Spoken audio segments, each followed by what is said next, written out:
Okay, magandang araw mga kabirador. Welcome back again sa ating channel. Pag-usapan natin itong expose ni Governor Edwin Hubahib ng Davao del Norte. Tungkol ito sa kay Supunyas Punyong Gabunadas na isang Deputy Secretary General ng House of Crocodiles.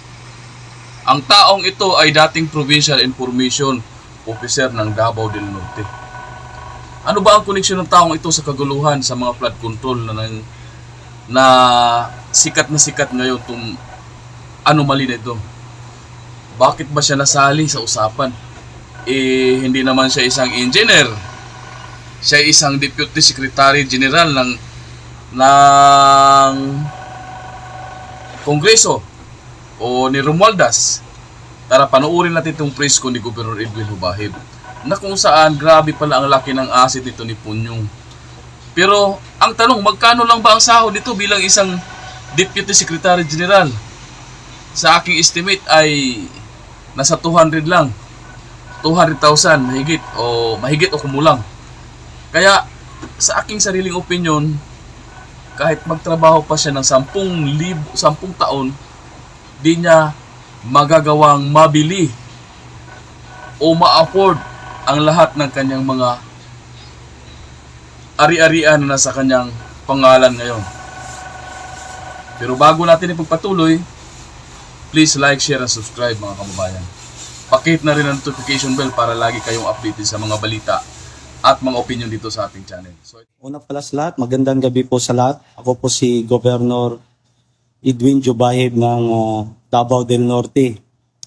Una sa lahat, nabasa ko yung lumabas sa Manila Times at na-post sa social media ng Facebook tungkol sa sinabi nilang nasa likod ng mga katiwaliang nangyayari. Ngayon, nasama yung isang constituents ko sa Tagum City, Davao del Norte, na former Provincial Information Officer ng Davao del Norte noong taong 2019. Siya nag-resign nung ako ay naging gobernador. Totoo na taga-Tagum City, Tagum City, Davao del Norte, si Punyong. At may report dito sa office na nasangkot rin siya sa mga corruption issues ngayon.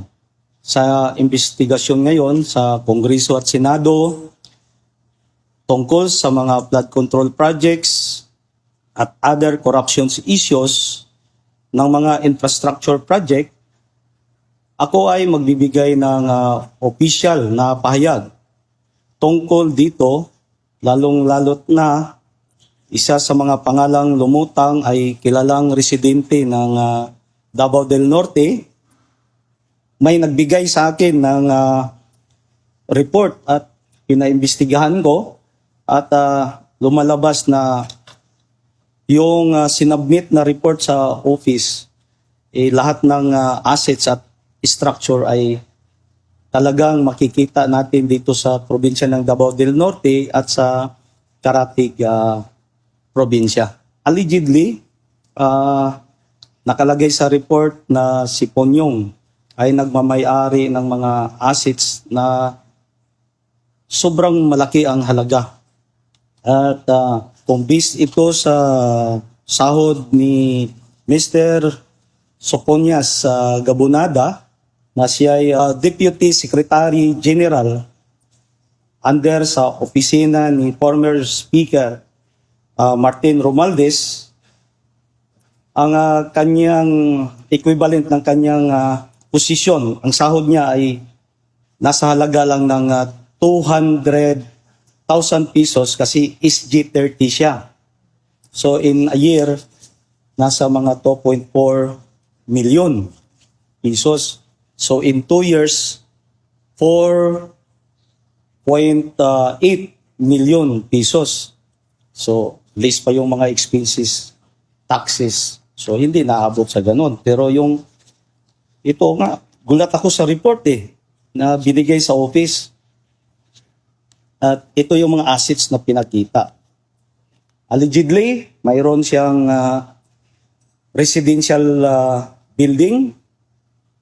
Property niya sa Philinvest Homes, Purok Pag-asa, Barangay Visayan Village, Tagum City. Yung estimated acquisition cost is nasa 30 million pesos at may ongoing pa na development. May binili pang lot na katabi para sa parking area ng kanyang mga sasakyan. Pakita ko po ito. So, sobrang laki. Next, ito yung mga sasakyan na nakaparada. May high-ace van, may Ford Raptor, may isang Land Cruiser, another Land Cruiser na naman, may Tamaraw pickup at may Montero, may Toyota Hiace, Toyota Hilux, may Toyota FG Cruiser, may another Toyota FG Cruiser, may Toyota Lexus, may Toyota Hilux. Lahat to mga luxury cars ito. So, kung pagsasamahin natin, multi-million na po itong halaga sa sasakyan pa lang. Allegedly, mayroong isang convenience store and pharmacy. Makikita sa Purok 3, La Pilipina, Tagum City, Davao del Norte. Two-story building, malaki. Based na naman sa sinubmit na pinadalang report sa office, mayroon na naman siyang rest house. Address, Barangay Mapaang, Mako, Davao del Norte. Malaking rest house ito. May swimming pool pa sa loob, yung land area, mga ilang hektarya. At saka mayroon pa siyang ancestral house na nirenovate ngayon, located in Visayan, Tagum City. Multi-million din ito ang halaga. And another din, this report na sinubmit sa office, allegedly, mayroon siyang private beach resort sa sitio Mampising, Barangay Tagnanan, Mabini, Davao del Norte. Estimated acquisition cost, hindi pa kasama ang development dito, nasa 50 million pesos. Mayroon siyang mga heavy equipment, transit mixer, may heavy trucks, itong mga backhoe. Ito din yung mga heavy equipments. Makita mo, ito yung mga heavy equipments na kaparada sa Laak, Davao de Oro. Kung tingnan mo, parang display center na. Sobrang marami ito. Ilang units itong backhoe na nakahilera. Makikita mo dito sa, mababasa natin sa report, ito kasama siya. Another page na naman sa mga equipment. Naging kontraktor. Mayroon siyang partner na isang politiko at ngayon kontraktor. Pero hindi ko muna pangalanan. Lahat ng assets niya ay may mga pangalan na nilagay kung sino yung mga kapartner niya. So, yung units, basahin ko, mayroon silang 12 backhoe, estimated 8 million pesos each, equivalent to 100 million pesos. Mayroon silang 4 na grader, estimated 12 million each, equivalent to 48 million pesos. May 3 road roller, estimated 2.5 million each, equivalent to 7.5 million. May 12 dump trucks, estimated 2 million each, equivalent to 24 million. 2 mixer truck, estimated 4 million each, equivalent to 20 million pesos, yung 5 prime mover trucks. 2 fuel tanker truck, estimated 2 million each, equivalent to 4 million.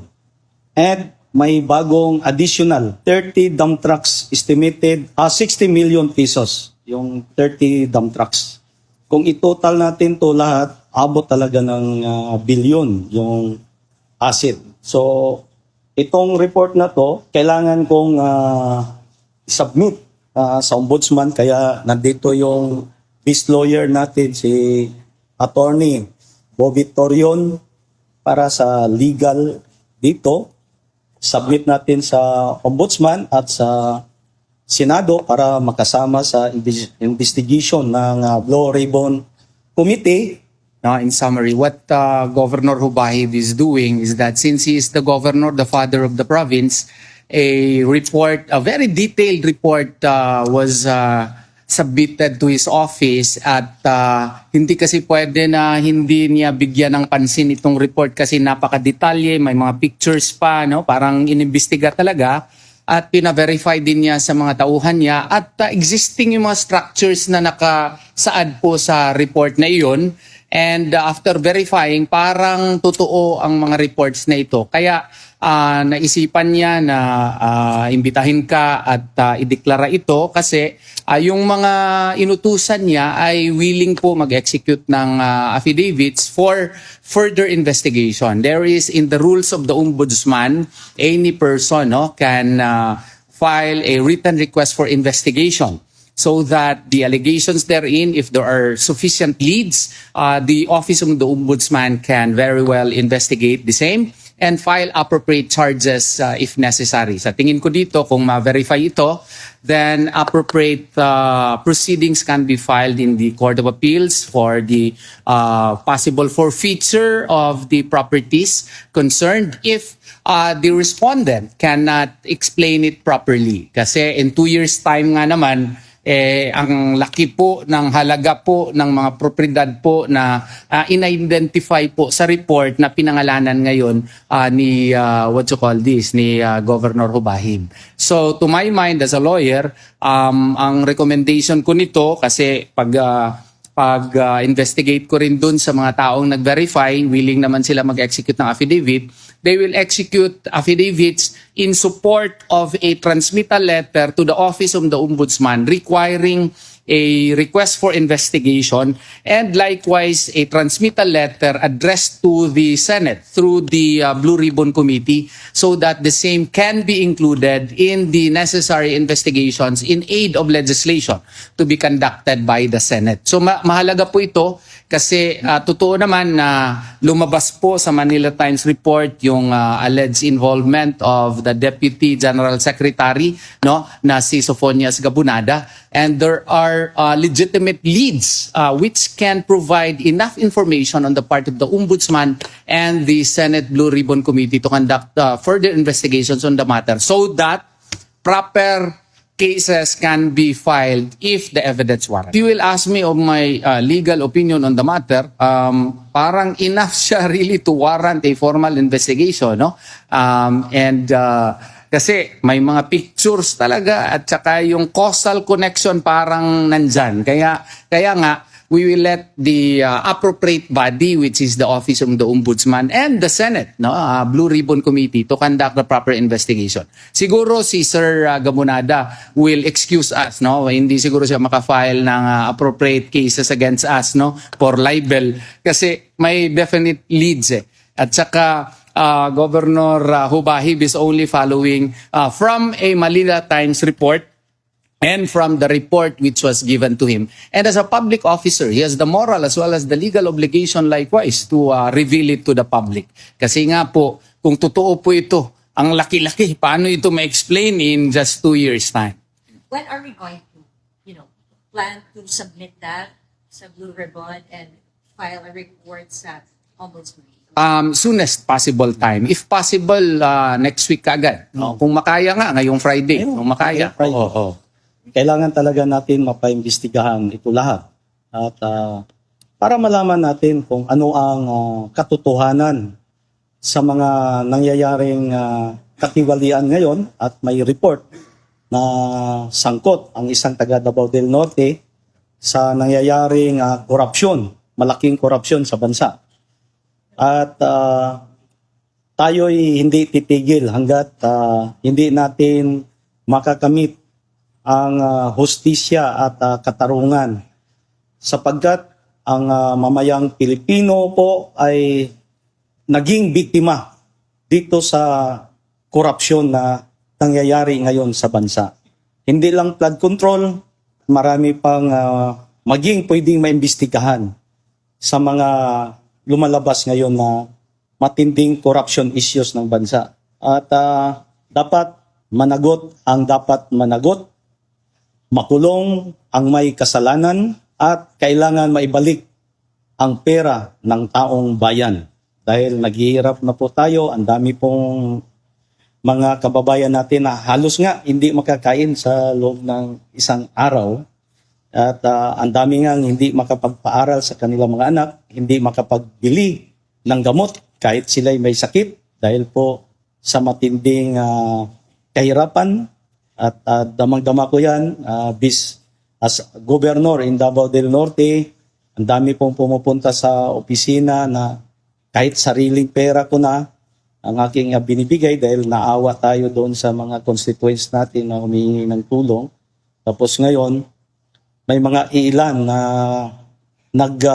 nag-i-enjoy sa pira ng bayan. So, kailangan natin na ito lahat ay mahuli, matuldukan ang ganitong pangyayari sa ating bansa para naman ang bansa natin ay umangat at umasinso at magkaroon ng moral na ang bansang Pilipinas ay masama naman doon sa mga bansang umaasinso dito sa Asia. So bilang gobernador, tayo din ay nagnanais na maging maayos ang ating bansa at maparusahan itong mga empleyado ng gobyerno, politiko na gumagawa, na walang takot na gumagawa ng karumal-dumal na korupsyon sa ating bansa. Just to clarify, no? Baka sabihin ni Sir Sofonias Gabunada, grabe naman yung gobernador ko, pinipersonal ako, no? What is the legal basis of the governor in doing this?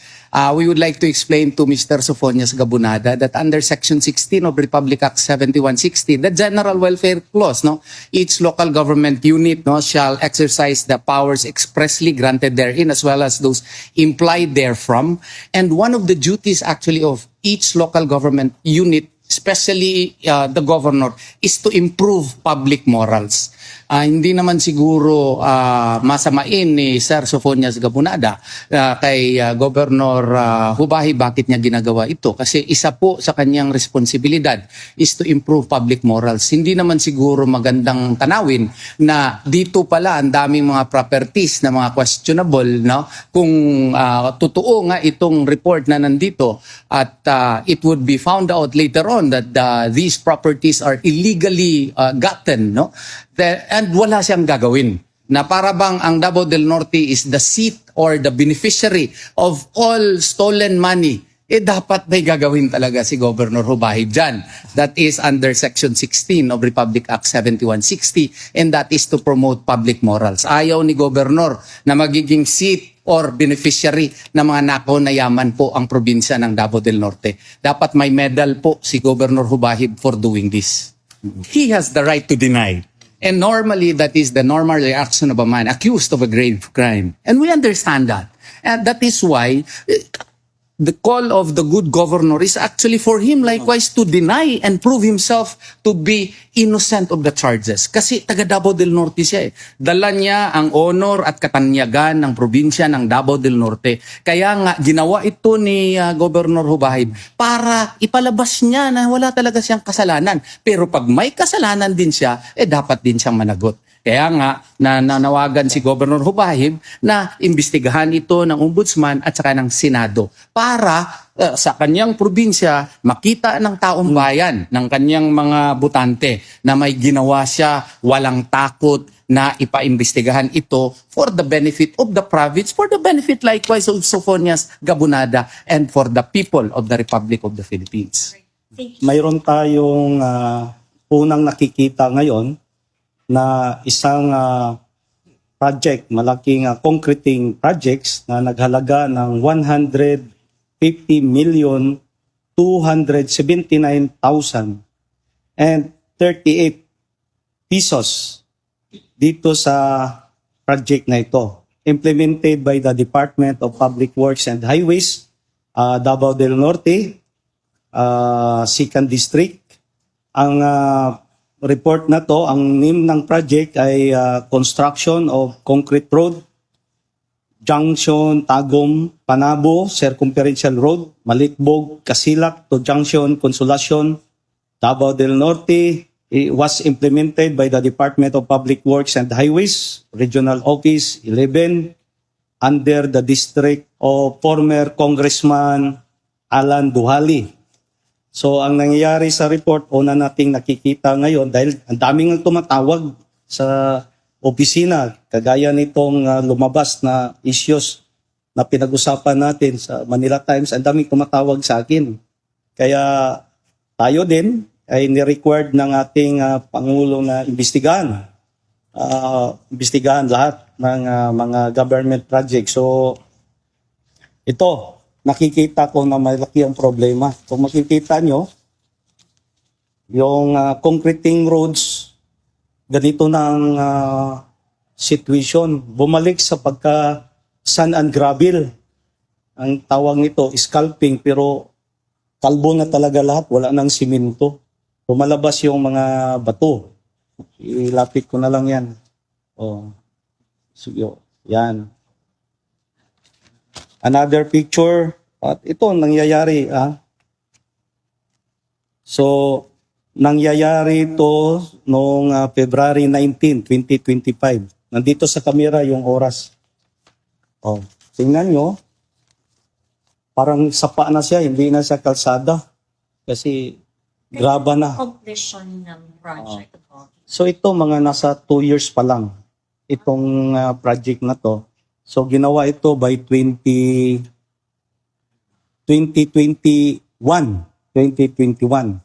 The standard of a road, di ba? The span is... Abot sana ng mga 25 years to 50 years ang road span ng pag maganda ang quality. Ito 2 years pa. Ito 2 years pa lang. So itong nangyari.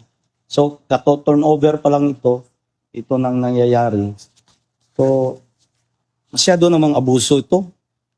Ngayon, putik na ito eh. Itong kalsada na to, kung makita mo putik na. So, parang tinapon na lang natin dito ang 150 million pesos. So, katulad din ito sa mga nangyayaring flood control projects na tinangay ng tubig. Ito, tinangay din ng tubig. Bumalik sa lupa. Masyadong kawawa naman ang taong bayan pag laging ganito ang projects.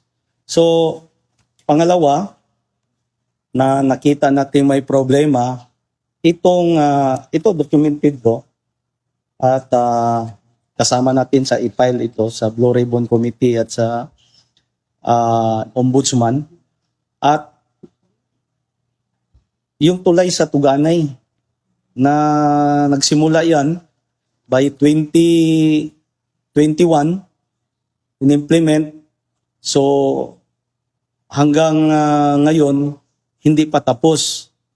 50 meters yung length ng tulay na yan, mga more or less 50 meters. Tapos 4 lanes siya, pero sa haba naman ng panahon, ilang years na. So parang 2020, 2021 nagsimula yan. So ilang taon na, abot na ng may 5 yata, 4 to 5 years. So hindi pa tapos. Kalahati lang yung natapos, ongoing yung kabila. At kung tingnan natin yung natapos na dinadaanan ngayon, nag-scalping na naman at marami ng crack na makikita natin. So, delikado din ito na kung matapos man yan sa taon to o sa next year, baka sira na naman din yung total tulay na naman yan. So, at gusto ko ring tanungin, magkano ba talaga ang halaga ng budget ng tulay na yan sa katagal na bago natapos? So ilang milyon kaya? Hindi naman pinalabas. So ang DPWH ngayon ay talagang binigyan natin ng request letter to submit sa office natin para malaman natin kung magkano talaga ang total cost sa tulay na yan at yung performance sa trabaho. Bakit nagkaganyan? Ano ba ang mga dahilan? Tama ba ang implementation sa mga proyekto ng mga galing sa national agency dito sa probinsya ng Davao del Norte? Masabi talaga natin na may problema sa implementasyon. Bakit ganyan ang nangyayari? So, kasi kung magkaroon siya ng scalping at cracks, so masabi natin na may substandard doon sa construction method ng isang proyekto. Talagang ipagpatuloy natin ang investigasyon para masigurado natin na ang pera ng bansa ay nagagamit ng tama at hindi nananakaw. At kung nanakaw man yung pera, based doon sa investigation natin, dapat maibalik ang pera ng taong bayan, ibalik ng mga magnanakaw. Para magamit natin yung pera, magamit naman sa national government na itulong sa tulad ng mga hospital. Ang daming nangangailangan ng libreng gamot, infrastructure project natin na dapat quality yung pagkagawa. Yung sa bundok nga, ang dami pang requirement para sa mga proyekto. Tapos dito sa mga syudad, national highways, hindi pa maayos ang implementasyon. So tayo, bilang gobernador, kailangan natin makikialam ngayon sa matinding problema ng bansa. Lagi itong inuulit-ulit at ginagamit sa kampanya na lumubog tayo sa utang at lumubog tayo sa kahirapan dahil sa korupsyon. So ngayon may nakikita na tayong korupsyon, iparating natin sa mga ahensya na sila ang magbigay ng desisyon para sa lahat. So ito pa naman, itong mga sinasabi natin is subject for proper investigation ito. Hindi tayo nagsasabi na convicted na itong mga pangalan na nasangkot dito. What Governor Hubahib is actually exercising the expanded concept of parents patria doctrine, no? Where expanded because the governor is just likewise protecting the people as well as his province from being accused of being the beneficiary of stolen money.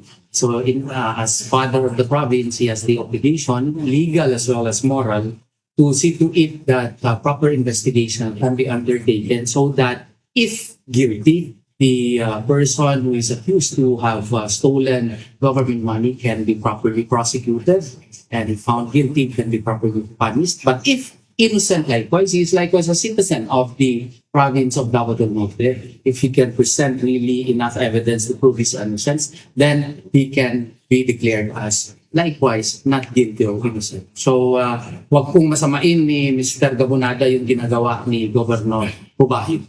Trabaho po niya, moral at legal obligation.